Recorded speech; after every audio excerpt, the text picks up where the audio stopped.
amigos da Psicursos, estamos ao vivo aqui começando o nosso segundo Clube do Livro.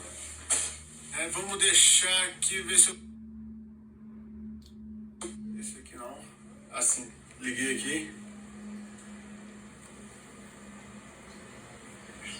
Pedidos, já vamos começar.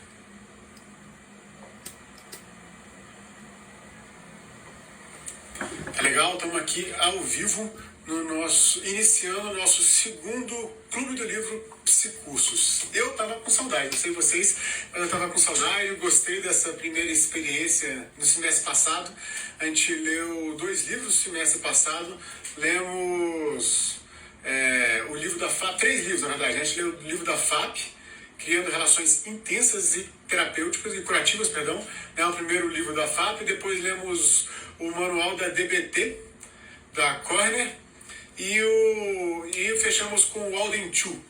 Esse semestre vamos ler 2 livros que nem a gente divulgou aí antecipadamente nas redes aí, Nosso calendário está seguindo aí. Quem quiser acompanhar é só entrar no Instagram da Psicursos, tem as postagens ali, você acha o calendário e consegue acompanhar nosso ritmo de leitura. A gente, como tradicionalmente a gente faz, a gente vai promover a Psiclinha Psicursos, vamos promover o comportamento de leitura e vamos promover o capítulo do livro que a gente está lendo. É sempre um capítulo ou 2 no máximo por semana, conforme o cronograma que a gente estabeleceu aqui, para a gente ir acompanhando de perto alguns livros mais interessantes. A ideia é estimular a leitura. Então, o nosso primeiro objetivo é promover a Psiclin e a Psicursos. A Psiclin é uma clínica de psicologia que fica em Brasília, faz atendimentos presenciais e online, e a gente atende tanto em com alguns convênios, como na modalidade de atendimento popular. Entre em contato, busca, se você tiver algum interesse, indica para alguém também, por favor. Vai estar no Instagram também, psiclin.df e a psicursos.psd, qualquer uma das duas que você entrar em contato. Vai lá na bio também, você vai achar as informações sobre essas clínicas. A ideia é estar promovendo, associando a Psiclin e a Psicursos com o comportamento de ler, especialmente obras de psicologia, que a gente pode estar conversando de maneira mais íntima, sobre essas obras aqui. Então, vamos tradicionalmente promover a Psiclin e a Psicursos, vamos promover o comportamento de leitura também. A ideia é estar estimulando uma leitura. Algumas pessoas gostariam de render mais a leitura do que rendem normalmente. Então, qual é o caminho clínico para a gente poder promover esse tipo de coisa? É se debruçar sobre o comportamento, analisar ele, pesquisar algumas coisas, refletir, monitorar, voltar, continuar lidando assim que a gente vai evoluindo do ponto de vista clínico. É o que a gente vai fazer todos os encontros, promovendo o comportamento de leitura. Sempre uma análise, uma perspectiva, alguma coisa nesse viés, para a gente estar não só lendo, mas também pensando esse comportamento. São 2 coisas diferentes, Aquilo que você leu e você está pensando sobre o comportamento de ler.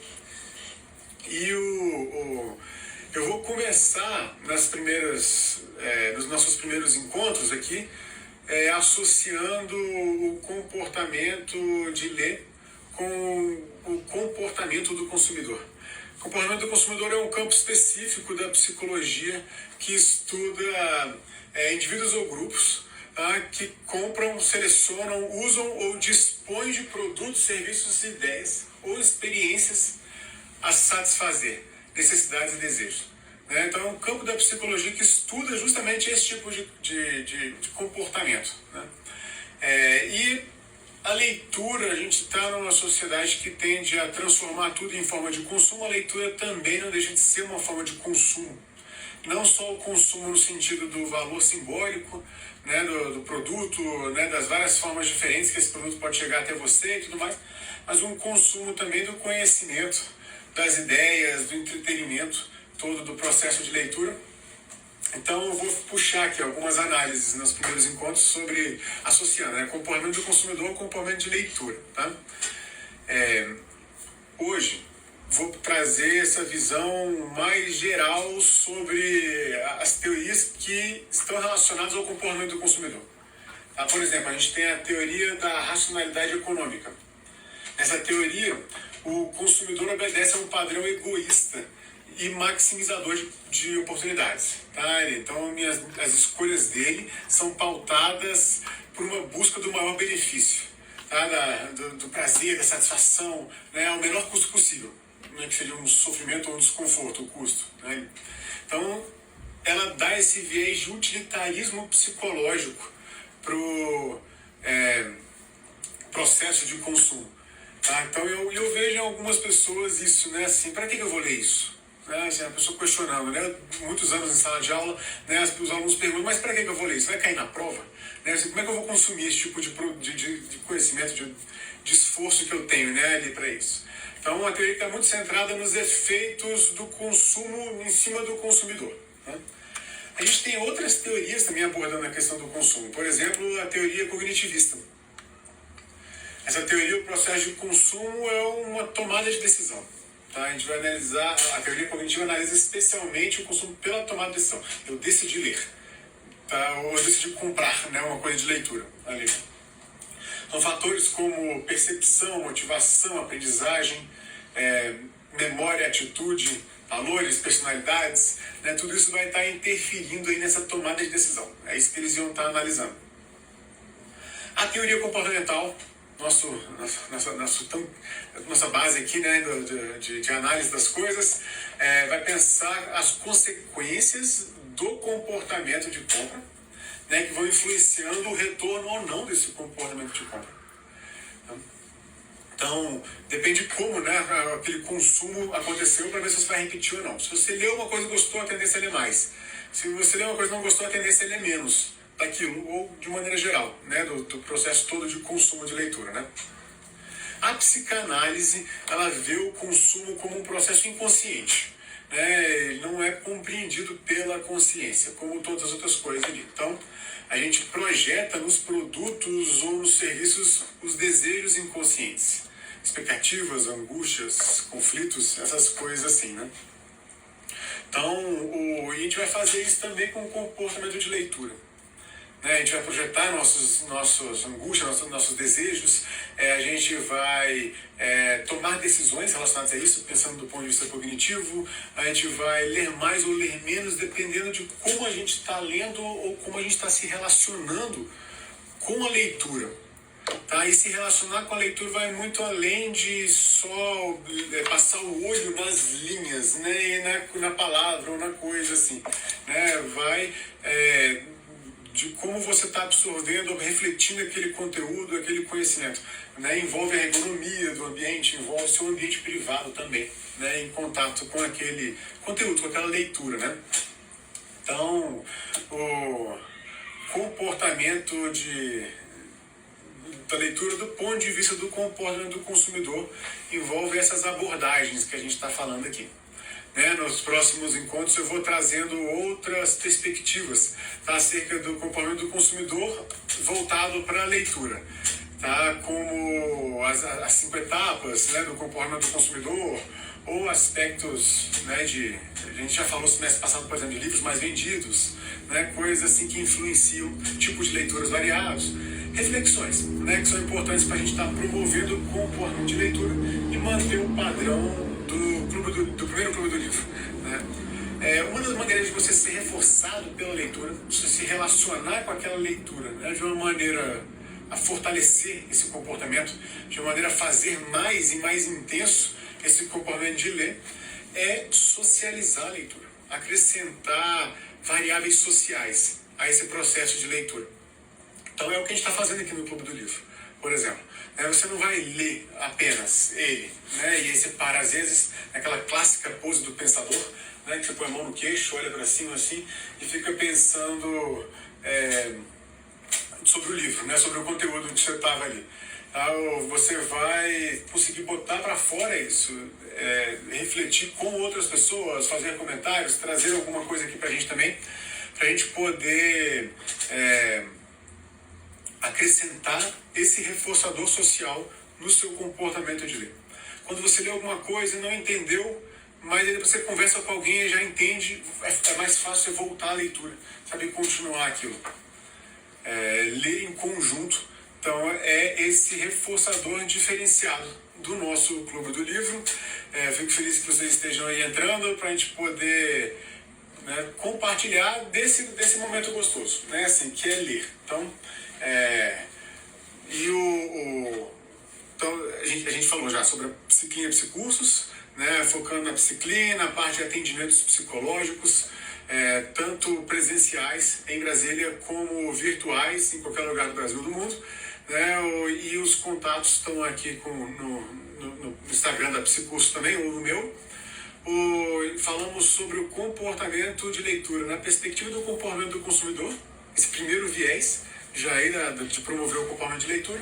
E agora vamos para o nosso primeiro livro, finalmente, né, que é vamos ler 2, né, esse semestre, que é o Mito da Liberdade, a tradução em português para o livro Beyond Freedom and Dignity, do Skinner, né, mas vamos ler na sequência aí, não vamos começar por ele, vamos ler depois, e a gente vai começar com este livro aqui, Sai da Sua Mente e Entre na Sua Vida. Não sei quem já começou a ler, tá? E eu poder compartilhar com a gente também a nova terapia da aceitação e compromisso do Stephen Hayes e do Spencer Smith. Um livro bem interessante. Ele apresenta, né, a ACT de uma maneira bem interessante, tá? Para as pessoas estarem conhecendo. É um livro de manual, só que ele é um manual diferente daqueles outros 2 que a gente leu no semestre passado, o manual da FAP e o manual da DBT. Ele conduz você, ele quer dar um aspecto de terapia. Você está refletindo junto com você algumas coisas. Esse livro é interessante assim. Para começar, esse livro tem um formato maior, né? Tipo uma A4, o tamanho do livro. É diferente de outros livros menores, né? Assim como os livros que a gente leu no semestre passado, por exemplo. São formatos, né, um pouco maior do que a metade só, né, desse aqui, e o Walden 2 então é menos ainda, pode ser metade desse aqui, até um pouquinho menos até, né?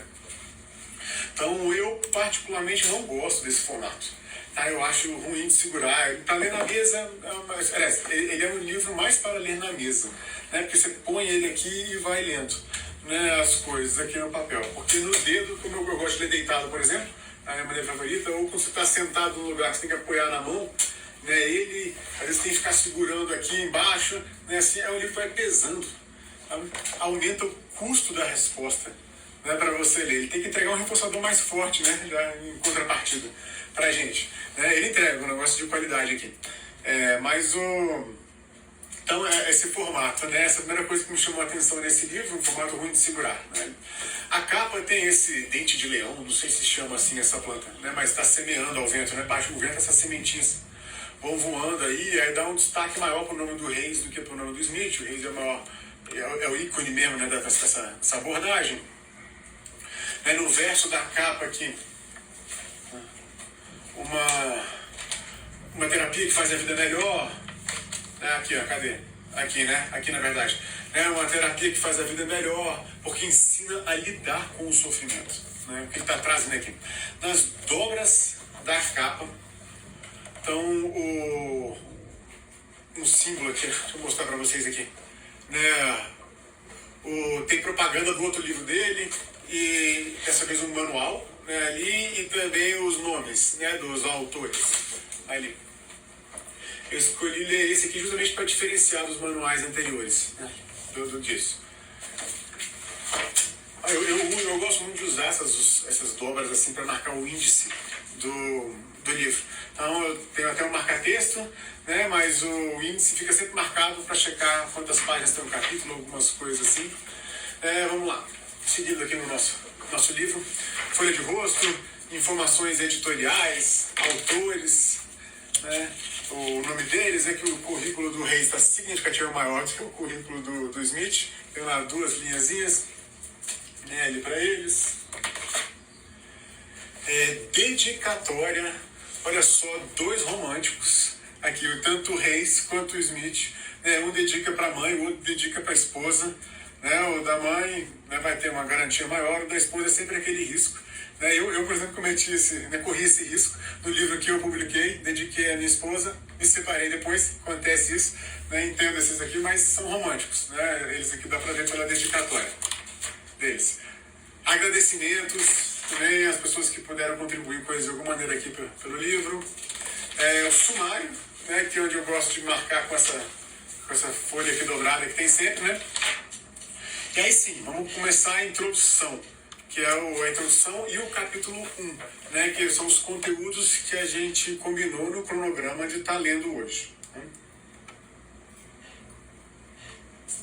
Ok, isso eu descobri, né? Bom, ele traz aqui na introdução que é um livro de como passar do sofrimento para o engajamento na vida. Então ele tem esse viés que eu falo bem, parece terapia. Ele está querendo simular, na minha análise, né, ele está querendo simular uma terapia conduzindo esse livro, né, dessa forma, e colocando alguns exercícios, como a gente vai ver aqui. Mas a ideia da terapia é essa, né, assim, como lidar com o sofrimento. Né, e ele fala, sai do sofrimento, para te focar no sofrimento, né, e vamos transformar aquilo no engajamento da vida. As pessoas sofrem, mas também amam, é como ele põe aqui. Elas vão morrer, mas elas se preocupam com o futuro. Tá? Então, numa terapia, você tem que estar promovendo esse ambiente. Assim. Então, ela tem que pegar até motivacional, às vezes, né, para poder lidar com as coisas. Não desista, está tentando, né, umas coisas assim. Né? A palavra ACT, né, a sigla, né, aceitação e compromisso, Acceptance and Commitment Therapy, ACT forma a palavra agir em inglês. Então esse foi um acrônimo, um trocadilho, né? Ali que ele quis explorar, né? Quando ele trouxe esse nome para a abordagem, tá? E ACT é justamente uma mudança fundamental de perspectiva, uma transformação na forma como ele lida com a sua experiência pessoal, com o seu sofrimento de maneira geral, né? Ela é baseada na teoria das molduras relacionais, que a gente vai falar daqui a pouco sobre elas. E a ideia é trazer uma amostra de conceitos não convencionais a considerar. Como, por exemplo, a dor psicológica é normal.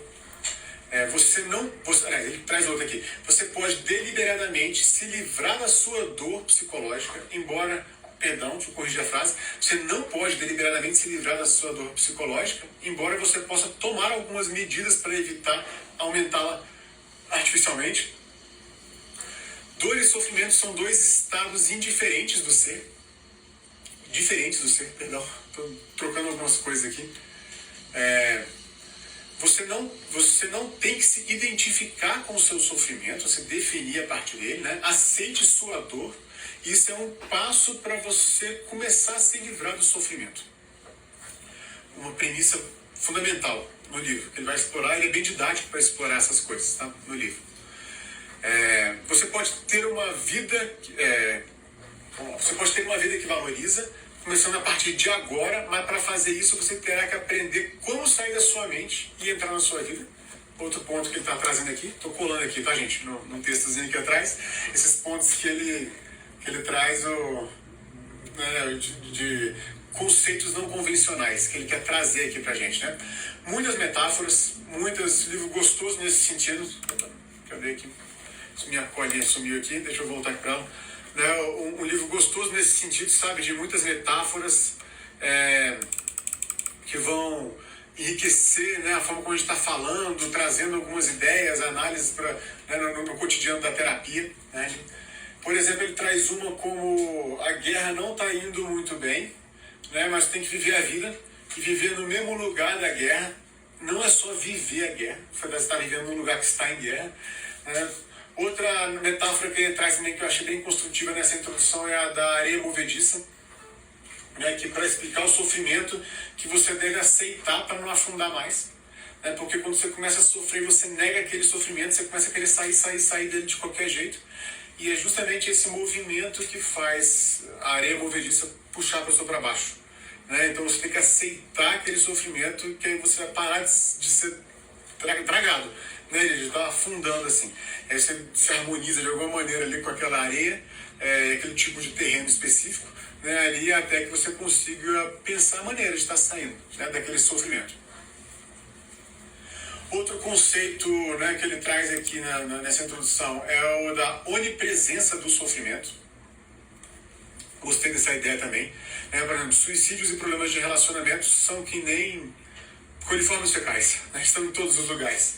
Né? Assim, a gente tenta se manter mais limpo, menos limpo, mas eles estão em todos os lugares.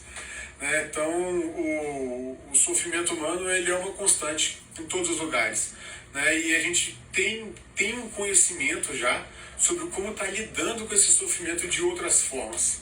Tá? E é isso que ele tenta resumir, né, na terapia de aceitação e compromisso. A ideia de mindfulness também, né, faz parte da aceitação e do comprometimento com os valores que você tem. Então esse norte, né, importante na ACT e que ela traz para os seus pacientes, né, na terapia. Então, essa é a introdução da gente, né, nesse primeiro momento. Tá? A teoria da moldura dos quadros relacionais, as metáforas, né, essa apresentação do que é a terapia da aceitação do compromisso. Você lidar de outra forma com o sofrimento. Né, aprender. Então não é. Lembra, na DBT a gente falou muito sobre desregulação emocional, né, crises e uso de drogas, crises de borderline, crises suicidas. Né? Na FAP, né, a gente fala muito sobre comunicação e relacionamento, usar aquelas contingências da relação terapêutica, né, para poder pensar alguns comportamentos clinicamente relevantes. Então, na ACT, então, a gente vai entrar na ideia do sofrimento do paciente. E aí ele vai desmiuçar esse processo, tá, nos capítulos que vem a seguir. Tá? São 13 capítulos, né, que vem depois da introdução, que a gente viu agora. Tá? A gente está no cronograma, né, a gente pegou só os capítulos menores e juntou ali, mas a maioria deles a gente vai ler um por semana, para estar acompanhando. Então, semana que vem a gente vai falar, agora, né, nessa aula a gente vai falar sobre o sofrimento humano, capítulo 1, tá, do livro. Semana que vem vamos falar sobre o 2, por que a linguagem leva ao sofrimento. Tem até a participação com John T. Blackledge, né, o nome da pessoa que contribuiu, né, com a construção desse capítulo. Né? Então, nosso cronograma está montado dessa forma. Tá? O que é essa terapia, essa ACT? Né, essa terapia da aceitação e do sofrimento. Como é que você aceita o sofrimento? Como é que você fala para a pessoa se aceite o sofrimento? Né, assim, você vai discutindo com a pessoa, conversando, mostra um conceito, mostra outro, né, e para tornar todo esse conhecimento mais palatável, metáfora. Ele adora metáfora, vai jogando metáfora direto. Né, e aí tem que ser uma metáfora, claro, no livro eles vão fazer metáforas para tentar pegar o maior número de pessoas possíveis. Né? Quando você está no consultório com a pessoa, você vai conhecendo a intimidade dela. Né? Você vai conhecendo como ela lida com quais são os assuntos mais importantes, quais são algumas formas de reagir dela. Então, às vezes, você faz metáforas, né, que muitas pessoas não entenderiam, mas para ela é um insight que ela precisa, aquela metáfora. Né? Então, a gente pode explorar essa liberdade. Para você chegar lá e fazer bem essas metáforas, é importante que você conheça, né, ver por modelação, ou seja, aprenda por observação, né, que é ver e essa é uma maneira, né, disso. Você vai ler aqui as metáforas que ele usou, como ele refletiu sobre elas, aí você vai poder incorporar algumas delas no seu cotidiano, aí você já vai pensando, né, de forma mais sagaz no cotidiano com essa coisa das metáforas em mente.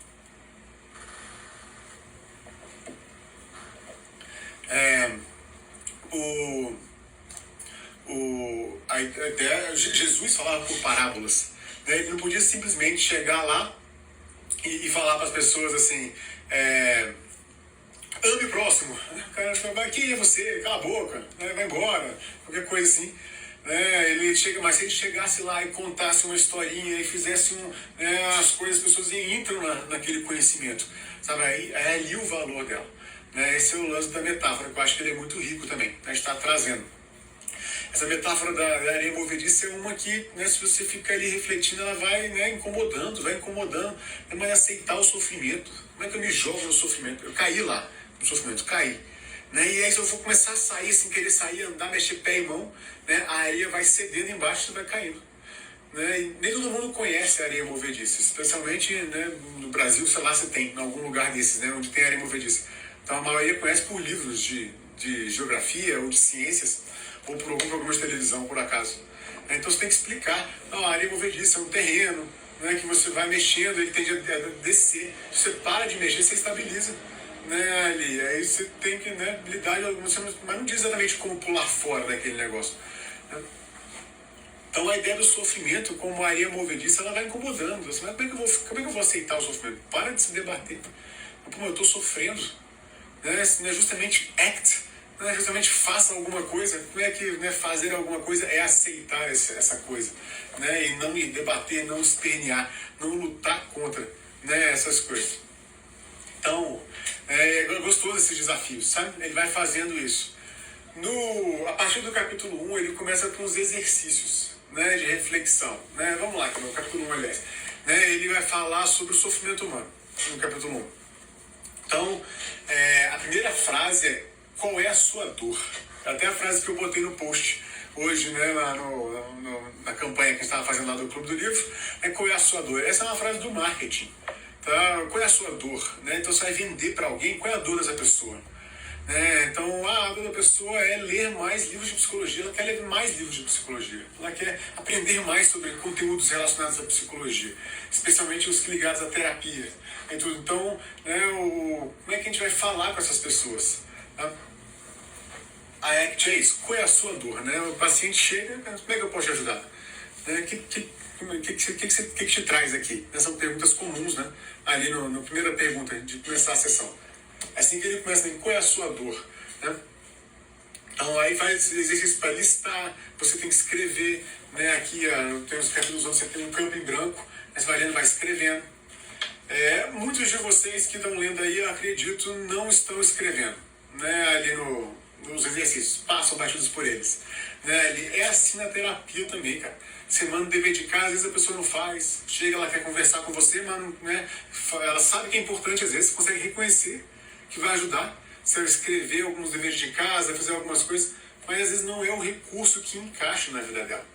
Né? E assim como você está lendo aqui no livro da ACT, né, e aí passou aqui pelo campo das linhas em branco, deixa eu pegar uma aqui mais para frente, aqui, ó. Aqui, ó. Aqui, ó. Passou aqui por uma linha em branco, tá, mas não escreveu nessa linha aqui.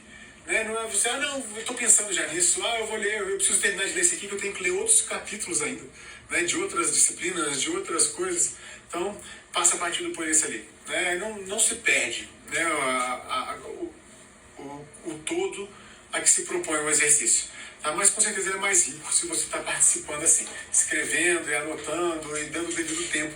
Fala, pare, pense por 5 minutos, né, e escreva depois tal coisa. Né? Se você der esse tempo, vai ser mais rico. É como na terapia. Né? Você manda o exercício, a pessoa não faz, não pune. Né? Não vai funcionar, está punindo a pessoa. Tenta entender, claro, as variáveis que influenciam o comportamento, mas, né, usa o momento ali da terapia para poder render o negócio. Né? Então, entender qual é a dor da pessoa. Né? O primeiro ponto importante. Depois, ele fala dos 3 pedidos. Ele quer: seja insistente, seja honesto e permita que o livro faça diferença na sua vida. Então você olha como é que ele está falando com você, como uma terapia. Você tem que convencer a pessoa, né, permita a terapia, né, se permita abrir aqui, falar um pouco. Né, a gente não faz milagre em uma sessão, mas se permita falar aos poucos sobre isso e ver se a gente não constrói algumas ferramentas para lidar com essa situação. Né?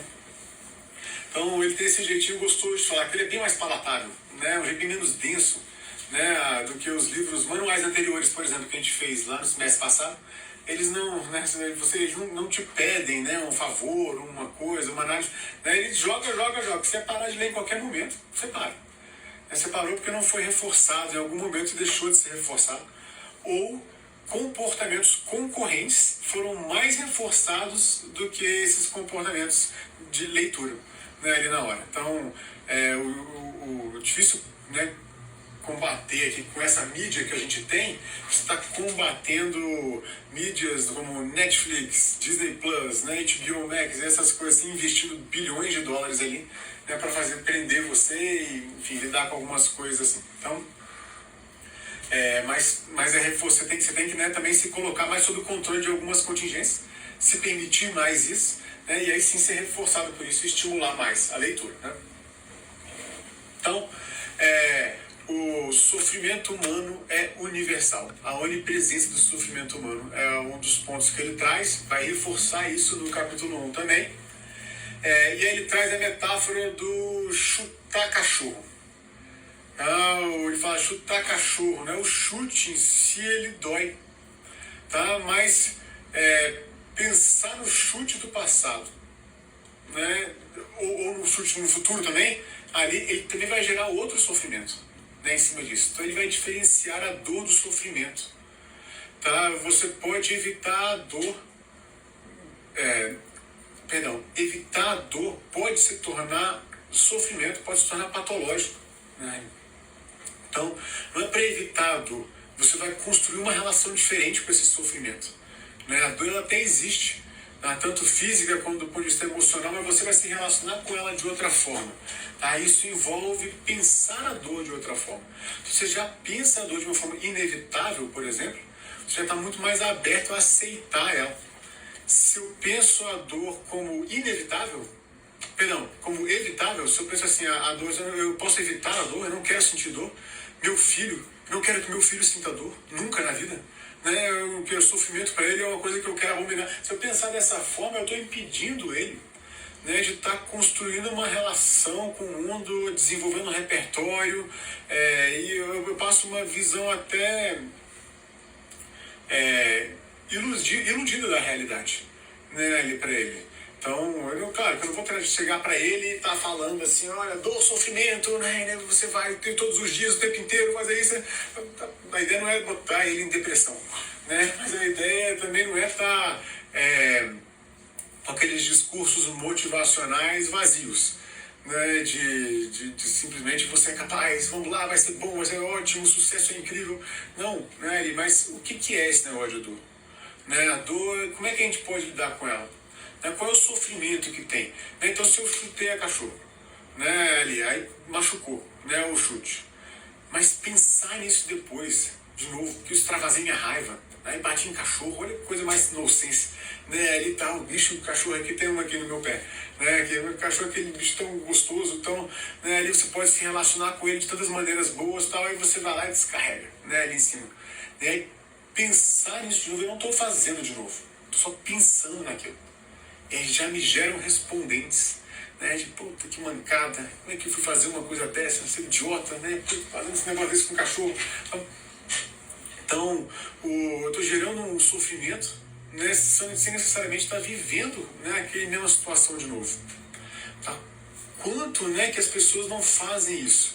Elas passam por alguma situação que gera sofrimento, né, mas depois elas ficam remoendo a situação e se culpando na situação, ou ansiosas, né, antecipando, né, as situações, ou se martirizando, né, pelas situações. Eu devia ter falado tal coisa, eu não deveria ter agido assim, né, eu tinha que ter me sentido de forma diferente, e por aí vai, com discursos que são muito improdutivos na gestão emocional.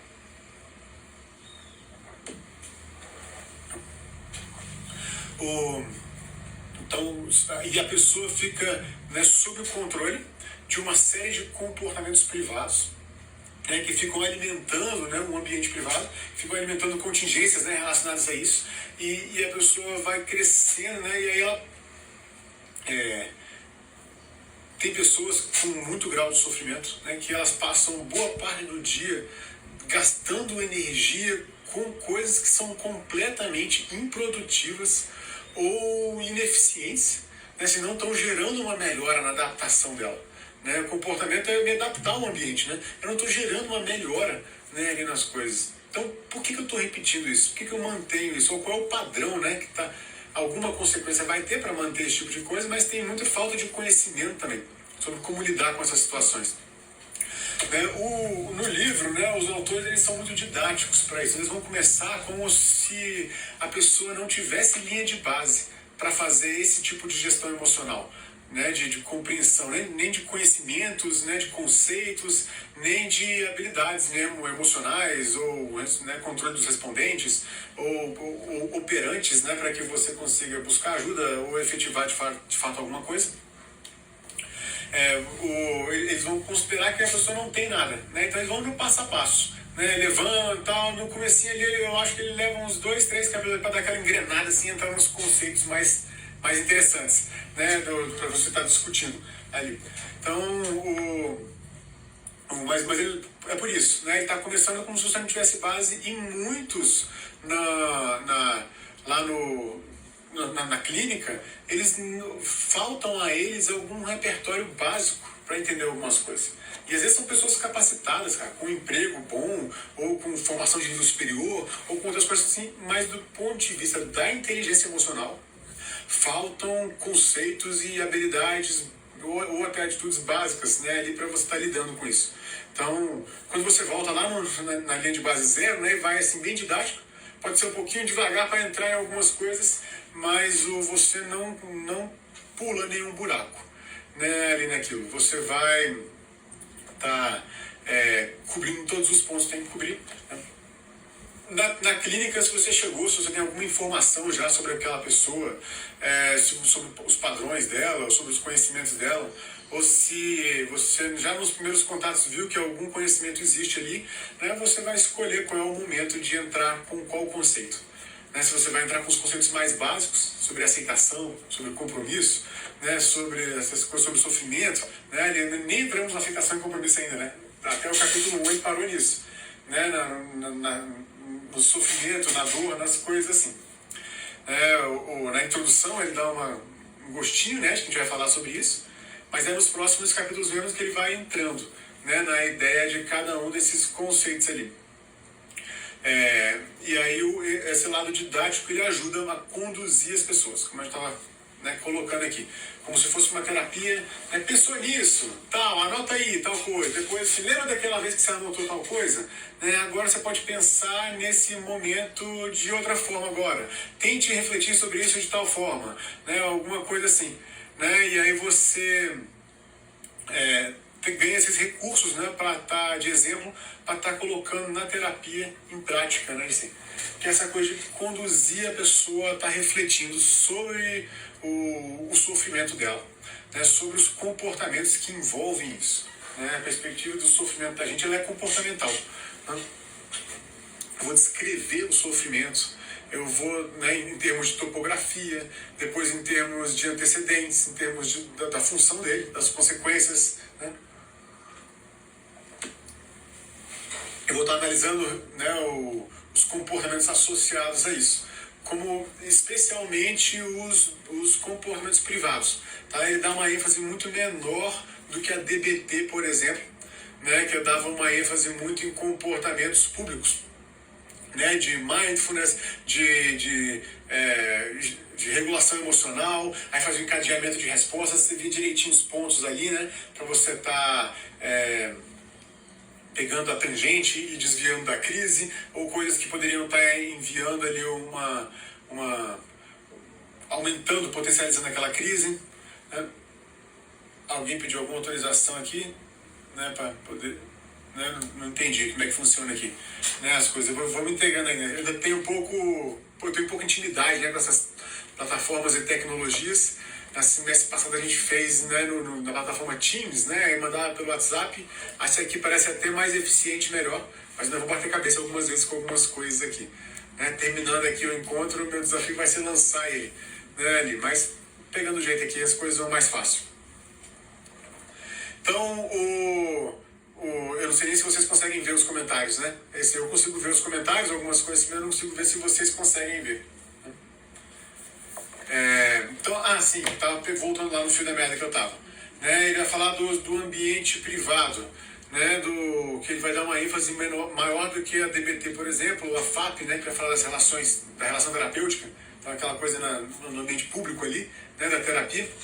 Ele vai falar aqui muito de processos internos, né, digamos assim, cognitivos. Tem uma linguagem bastante cognitiva. Aliás, ele já vai sem muita preocupação com a linguagem. Não é o perfil né, do livro, você ter aquele rigor do behaviorês, sabe? Aquele rigor da linguagem do revisionismo radical bem. Tá. Então, para começar, no título você já tem, né? Saia da sua mente e entre na sua vida. Então, mente não é um conceito cotidiano, né, do behaviorista. No behaviorismo metodológico lá do Watson, ele falava, né, não é que mente não exista, é que ela não importa. Né? O Watson falava assim, né, sobre mente. O Skinner, ele não vai usar a ideia de mente, ele não usa esse conceito, né? Ele vai falar de comportamento privado, né? E aí, como é que é esse comportamento privado? Depois ele vai falar de comportamento verbal, né, também. Você pode, os pensamentos, né? Assim, algumas emoções não são, né, elas resumem ao verbal, né? Então, eu posso estar também do ponto de vista privado pensando, analisando, né, aqui sem emitir uma resposta pública, né, visível a mais de uma pessoa. Então, como é que eu posso reestruturar alguns aspectos cognitivos, lidar com isso de uma maneira mais eficiente? Quando eu estou em sofrimento e eu não tenho um adequado para isso, né, as coisas tendem a caminhar para um lado ruim, né, para um lado errado. Né? Eu falo que a pessoa quando está em depressão, ela e ela está sozinha, pensando nos problemas, na vida e tal, é fácil a cabeça caminhar para o dark side of the force. Né? E a pessoa começa a pensar que vem aquele monte de minhoca na cabeça, e a pessoa vai pensar, depois, sabe, ela tem uns saltos na depressão, por exemplo, né? Entre o fato e a conclusão tem uns saltos assim que você não acompanha direito. Sabe?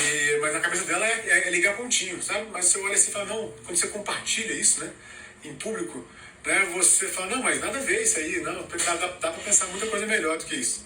Mas quando está na cabeça da pessoa, principalmente quando a pessoa está meio desorientada assim, né, ela vai caminhando para um lado assim, meio improdutivo, meio ineficiente. Né? Então, como é que a gente pode estar lidando com essas contingências? A maneira como pouco preciosista, né, do vocabulário, como eles trazem aqui, é uma maneira acessível ao senso comum. Tá? Eu acho que a gente sempre pode estar ensinando na terapia alguns conceitos, alguns princípios, né, de psicologia comportamental ali para as pessoas, ajuda elas. Mas nem todo mundo é psicólogo ou estudante de psicologia. Né? Algumas pessoas têm pouca afinidade com isso. Então, você, psicólogo, é que vai ter que pensar, vale a pena ensinar a linguagem? Ou será que se eu não falar na língua do cara, eu não consigo acelerar para ele? Né? Porque ele está em sofrimento. Né? E ele pode bem aproveitar esse tempo. Né? Além de que a terapia custa caro também. Né? Um esforço de tempo, dinheiro e tudo mais. Né? E ligar e concentrar e pensar nas coisas. Né? Você tem uma conversa de 50 minutos aqui, e passa a semana inteira lembrando dessa conversa ao longo da semana e pensando nas coisas e, né, chegando com reflexões para a semana que vem. Então tem um custo, né? Tem um custo ali, um esforço. Então, às vezes vai exigir de você, né, aqui apertar a tecla SAP, né, e aí traduzir de uma linguagem popular, como é a maioria dos livros no mundo. A maioria dos livros não é escrito em psicologia comportamental, né, na nossa linguagem. Então, você vai apertar a tecla SAP, traduzir e analisar algumas coisas. Né, o que ele quer dizer com mente? Né, o que ele quer dizer com sei lá, outras coisas aí que ele traz, né? Com aceitação, com compromisso, com coisas assim, né? Então,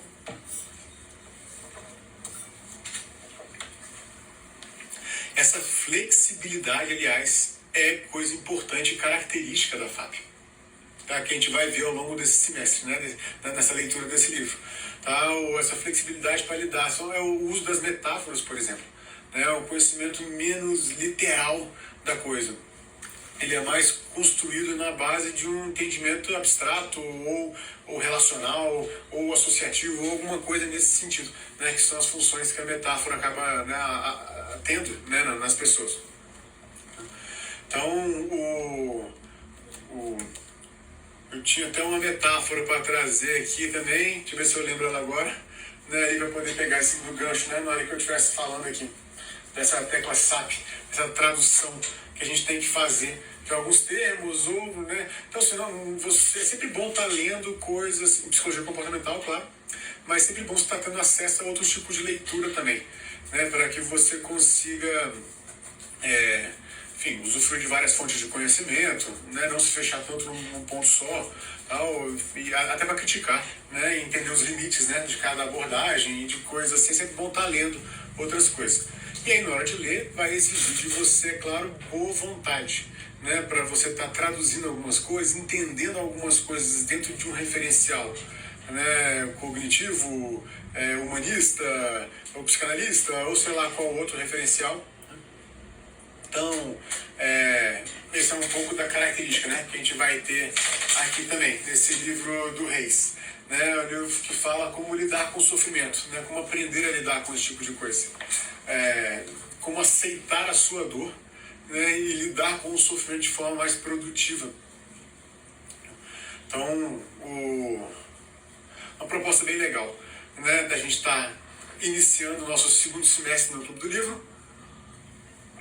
Como eu falei, leitura fácil, palatável, né, que você vai assimilando com uma certa velocidade, e um capítulo por semana aqui com a gente. Vocês tendo dúvidas também, vocês podem se manifestar lá no Instagram, né, nos posts. Eu vou fazer um post sobre o dia de hoje, por exemplo. Depois vocês podem estar comentando lá algumas coisas, feedbacks. Eu fico sensível a essas consequências do meu comportamento, né, também. E também dúvidas, né, do livro, da leitura, ou da análise do comportamento de ler, por exemplo, que a gente está fazendo.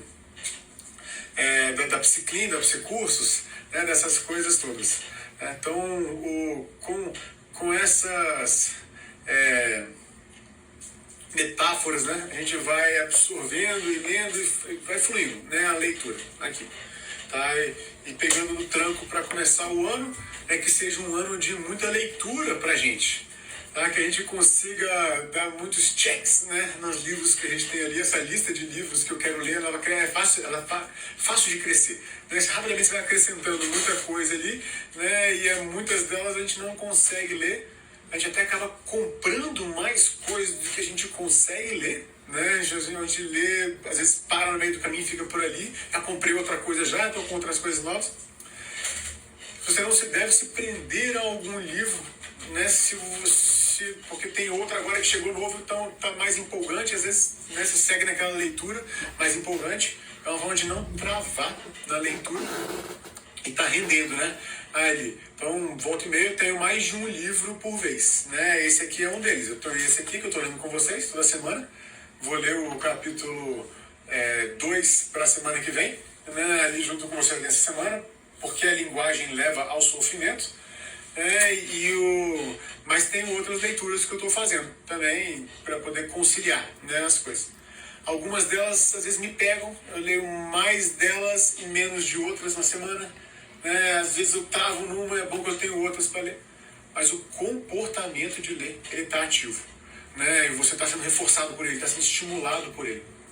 Se você acaba enferrujando nesse comportamento, se não reforçando, não fazendo a devida manutenção nas contingências que você precisa para lidar com eles, chega uma hora que você tem acesso a um livro incrível, fantástico, maravilhoso, mas você não rende tanto na leitura, né, que você está enferrujado. Né, e aí quando você está lá sagaz no ritmo, né, aquela coisa vai mais intensa mesmo. Ao mesmo tempo, você tem que estar sensível a coisas do seu ambiente privado, que nem você está muito ciente que elas existem, você não consegue discriminar bem elas, né, ali ainda pelo menos, mas com as reflexões, com as análises, assim, né, você vai mudando isso. Você vai aprendendo a discriminar melhor isso, e você já consegue ficar mais ciente a elas para respeitar também o seu próprio tempo. Né, você saber se vale a pena insistir na leitura agora. Você começa a ler, começa a não render direito. Eu fecho o livro ou eu dou aquela insistida. Né? Eu dou jogo uma água no rosto, volto para lá continuar a leitura e tal. Como é que eu vou, né, discriminar? Isso é muito difícil. Não tem uma receita de bolo. Né? Ficar insistindo numa leitura ali quando não está rendendo, cara. Você está com problema com a mulher, problema de dívida, problema com criança, sei lá com que problema você está aí. Né? A cabeça às vezes não está focada no negócio. Vale a pena insistir ali? Será que não é dar murro em ponta de faca? Né, ou vale a pena, né, dar uma insistida, porque assim, tem aquele sofrimento inicial, mas na hora que você passa aquilo, você até esquece dos problemas que você tinha. Você entra nesse mundo incrível aqui, né, da pessoa que ela preparou com tanto carinho. Olha só, cara, tanto detalhe que tem no livro, da capa, do tamanho da página, do tipo de exercícios que tem aqui, de leituras, as palavras cuidadosamente escolhidas e revisadas. Né? Assim, é bom até esqueço dos problemas outros, né? Para poder estar focando aqui, estimulando esse, né? Me ajuda a lidar com aquele outro problema, porque eu não fico sofrendo, remoendo. É aquele remoer que eu não ia render nada mesmo. Nesse momento eu não ia conseguir resolver o problema, não vou conseguir lidar com as contingências de modo a tornar mais efetivo lá no futuro o problema. Então deixa eu entrar em outra contingência, né? Então, discriminar isso é muito difícil, né? Algumas pessoas querem ler mais. Eu não tenho um padrão de leitura, Felipe. Como é que eu faço? Eu falei, olha, o que a literatura traz pra gente? Mudar é difícil pra caramba. Não é fácil, cara. Tá mudando. Tá? Você não tem isso e quer mudar. Quer botar esse tipo de coisa aqui. Qual é o caminho que a literatura fala para as pessoas mudarem? Esforço e insight. Duas coisinhas juntas aí, né, para estar mudando. Esforço é tentar na leitura favorecer o ambiente para ler melhor, né, tentar insistir naquilo, favorecer as consequências também para aquilo, né, mas também um esforço de refletir sobre aquilo depois, de ver o clube do livro e compartilhar aqui depois. Tá, todo esse tipo de esforço vai ajudando, né, ali também. E isso favorece o insight. Né, ali, o insight a gente é uma contingência que a gente não controla tanto. Né, a gente pode mexer em alguns pauzinhos para ver se acontece, mas às vezes não acontece. E às vezes o cenário não é tão favorável e o insight acontece, né, um comportamento diferenciado ali. Então, mas é assim que a literatura fala, esforço e insight. Né? Vamos treinar, vamos continuar aqui investindo nisso e vamos favorecendo os insights. Então é isso, se debruçar sobre o comportamento de leitura, tá analisando, pegando, né, ele, desmiuçando ele aqui, pegando nossos capítulos aqui também, esmiuçando eles aqui, né, e aí você vai estar favorecendo essa mudança na sua vida. Gente, foi bom estar em contato com vocês de novo. Espero vocês aqui quase todas as segundas-feiras desse primeiro semestre. Tem uma ou outra aí que é feriado ou coisa assim no meio do caminho. Acompanha lá o cronograma, tá? Com a gente para ver quais são. Mas semana que vem tamo junto. Tá? Para ler o capítulo 2. Por que a linguagem leva ao sofrimento? Valeu? Beijo, tchau. Obrigado, viu? Depois você comenta lá. Tamo junto.